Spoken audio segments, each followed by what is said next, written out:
This chef stirred up a lot of controversy with her disrespectful behavior. Could you stop talking to me like I'm your fucking child? Wow, that was just plain rude. But that was only one of the times contestants were way out of line on Hell's Kitchen. You see, sous chef Andy usually stood shoulder to shoulder with Gordon, but that didn't mean she was afraid to take matters into her own hands. In episode 4 of season 9, Andy found herself on the receiving end of Elise's disrespectful attitude. As the red and blue team raced against the clock to prepare their dishes, Elise's arrogance became the center of attention in the chaotic red kitchen. Not know how to shut up. Her attitude puts everybody off. If you've watched the show, you know how Elise was around people, and Andy wasn't gonna deal with her attitude. When Elise pushed Andy to her limits, things started to get heated. Could you stop talking to me like I'm your fucking child? And believe me, Andy didn't mince her words while berating Elise for her behavior. I am calm. I'm just saying that. You're always talking back to me, and you don't need to talk back to me. And yeah, the queen of arrogance definitely deserved that, but Andy wasn't done. In a hell of an outburst, she unleashed on Elise, calling her out for being so freaking disrespectful. You're so disrespectful. And if that wasn't enough drama, Season 10, Episode 3 brought another point of contention to the surface. Tiffany from the red team undercooked the potatoes. Yeah, you love to see it. Adding to Gordon's disappointment, everyone was losing their patience with Tiffany as she tried to compensate for her clumsiness. But frustration mounted, and this time, Andy snapped. I'm sorry. No, you're not. Yes, I am. No, you're not. Yes, I am. Taking charge, she scolded Tiffany for her sloppy cooking while ordering another chef to take over. Why don't you take a walk and Dana take over her section? Yes, chef. Man, that was harsh. Despite her moments of tough love and, well, explosive anger, Andy's journey in Hell's Kitchen showed a more nurturing side too. In season 12, she opened up about her past, saying, "Being a chick in this industry is hard. And then she went on to explain the sacrifices she made in her 20s to reach her current position. I didn't have a family, I didn't have whatever. I just worked my ass off in my 20s so I could be able to just chill in my 30s. According to the toll the job takes on the personal life, Andy revealed she didn't have time for relationships during that period. After leaving one of Ramsey's many companies back in 2015, Andy's life finally started looking up. She tied the knot with Bryce Kutzbeck, Ramsey's head of security, with their wedding reception hosted on the set of Hell's Kitchen. But that's its own story. Anyway, this marked a shift towards a more balanced life, and their Instagram is proof of it. Today, Andy Van Willigen is more than a former TV sous chef. With a strong Instagram presence and over 100,000 followers, she shares family photos, recipes, and occasional snippets from her time on the show. Her LinkedIn profile title is Experienced Culinary Director, Executive Chef. And yeah, I'd say it tracks. While Hell's Kitchen may be known for its high-pressure moments, Andy's journey serves as a reminder that even in the chaotic world of culinary competitions, there's a life beyond the heated challenges of the kitchen. And well, this next sous chef wasn't much different either. Scott is known for mirroring Gordon's high standards, and believe me, he can be a force to be reckoned with when contestants test his patience. And let's just say, when Scott gets angry, his voice can outshine even the notorious Ramsey roar. I'm talking about Season 2, Episode 3, when Hell's Kitchen saw a memorable moment involving Giacomo that left the kitchen in disbelief. In the frenzied rush to cook impeccable dishes on time, one team member had a hell of an unexpected snafu. The culprit? An oven. As the team grappled with the mystery of why their food remained stubbornly cold despite an apparently hot oven, Scott stepped in. Chef, why this oven is cold? It's coming out cold. Turns out, the oven had been sitting there idle the whole time. Dude, you don't have the gas on, stupid! Yes, you heard that right. No heat, just a cold metal box. The collective reaction in the kitchen echoed the sentiment, "What?" And of course, Scott totally lost it. I mean, come on. Not knowing how to operate an oven seems like a gigantic oversight, and Scott wasn't about to let it slide. He couldn't fathom how such a fundamental error had occurred. The absurdity of the situation left everyone, including those of us watching from home, questioning the basic skills of a supposed culinary professional. As Gordon dished out a piece of his own mind to Giacomo, the situation became a blend of disbelief and amusement. Hello, Dirt Brain. Why is the oven not on? I'm not sure, Chef. I'm sorry. You're not sure. It was a moment where the gravity of the mistake clashed with the contestants' earnest desire to impress Gordon. The irony wasn't lost. Attempting to suck up to him ended up backfiring big time. Something similar happened in season 5 too, if I remember right. Episode 13 brought a showdown that left the kitchen ablaze with tension, starring none other than sous chef Scott and contestant Andrea. As the pressure to deliver intensified, so did the friction between the two, reaching a boiling point that no one saw coming. Andrea, in a bid to assert control and speed up the pace, found herself barking orders at an escalating rate. Christmas is coming now. I need it now. So's the Dory. Yeah, the pressure was evident. The kitchen, already a pressure cooker, faced Andrea's amplified demand. However, when Ramsey discovered that the team had received the wrong fish, Andrea's disappointment skyrocketed. Taste the fish, because it's not dory. Serious? It's halibut. The stakes were high, and they couldn't afford a misstep at this point. Taking matters into her own hands, Andrea assumed control of the tasting process, scrutinizing every detail to ensure perfection. That's too much salt. Oh, too much? I'm sorry. Come on, refire it. This heightened sense of responsibility seemed to fuel her determination, but for Scott, it was a different story. As Andrea relentlessly ordered Scott around, his frustration reached its peak. I am sure. Get him on. Okay. Go f yourself, you stupid. Internalizing his exasperation, he muttered to himself, thinking Andrea's demands were way out of line. The tension escalated further, with someone even remarking that she was being too much. And that's when Scott, pushed to his limits, found himself on the verge of losing his cool. He just kept giving me excuses. Now I know why Chef Ramsay's such a fucking lunatic. In a moment of raw honesty, he even admitted to contemplating to punch Andrea in the face. I'm telling you right now, I'm gonna punch her in the face.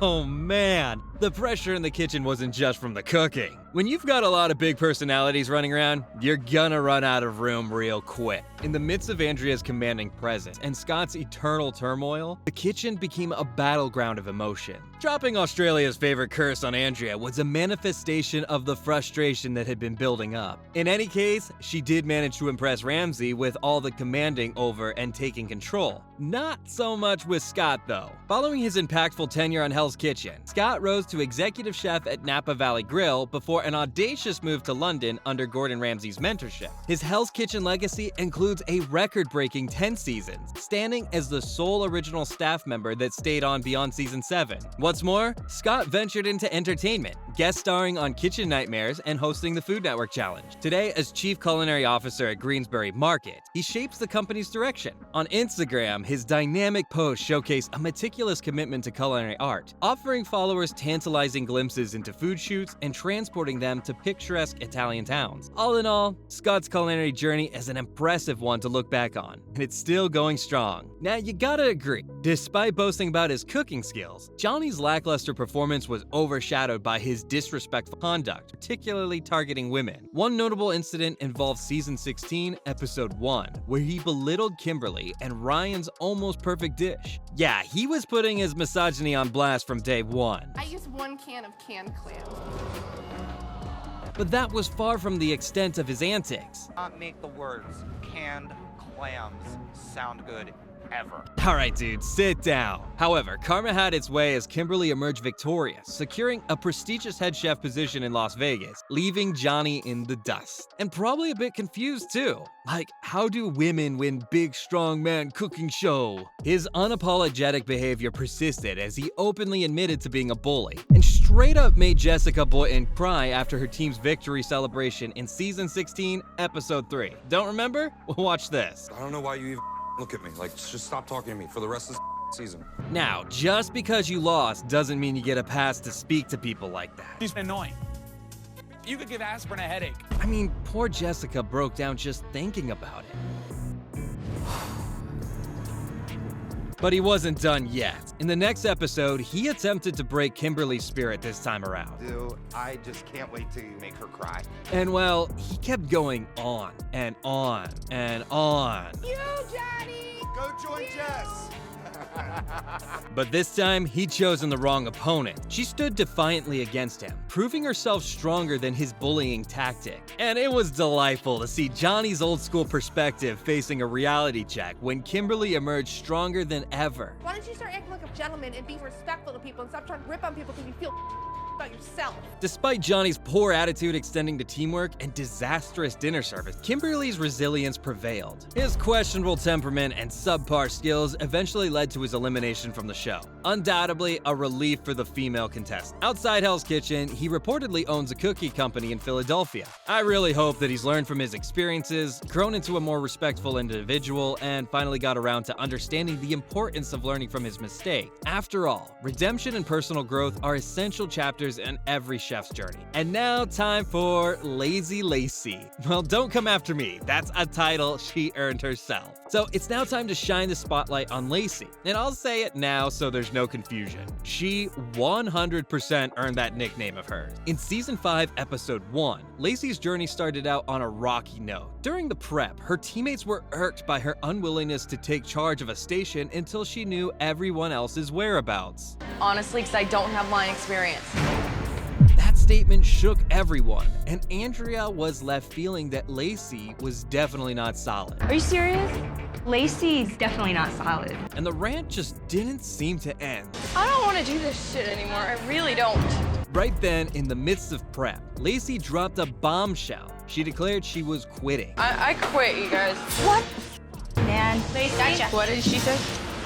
Wait, what? That's it? Last I checked, that's not how healthy competition works. And what did you expect? The woman already annoyed were further incensed. Teammates labeled her decision as pathetic, and LA pointed out that her lack of self-confidence wasn't winning any hearts. That because I'm frustrated and pissed off. I need a moment to myself. That's actually true. They were hugely disappointed. Despite the collective eye-rolling, Lacey returned to the Red Kitchen, but the damage was done. I'm really not a quitter. Anywho, tensions escalated when, just minutes before service, she clashed with Koi over soufflés and station setup. Well, in other words, she was asking for trouble.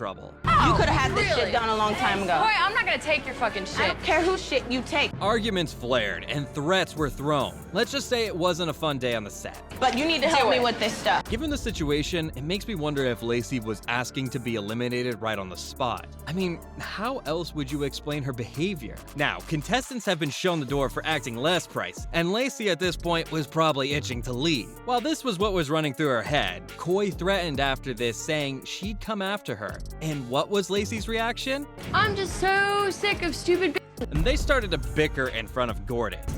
This station is Come on, Koi. Gordon had to step in, reminding them to focus on the task at hand. Sometime later, the dinner service arrived, and Lacey, stationed at the fish station, stumbled right out of the gate with her raw scallop. What's more, she couldn't understand what's wrong with the oven. And well, Gordon had to intervene, revealing that she hadn't turned on her gas. Miraculously, the red team won the service, but Lacey's bumpy journey had just begun. Post-service, she defended her performance, urging the doubters to kiss her ass. Fast forward to Season 5, Episode 5, and it was the breaking point for Lacey. The blue team lost a challenge, and Lacey, frustrated with her third consecutive loss, contemplated leaving the competition. Can't win challenges. I'm sick of losing.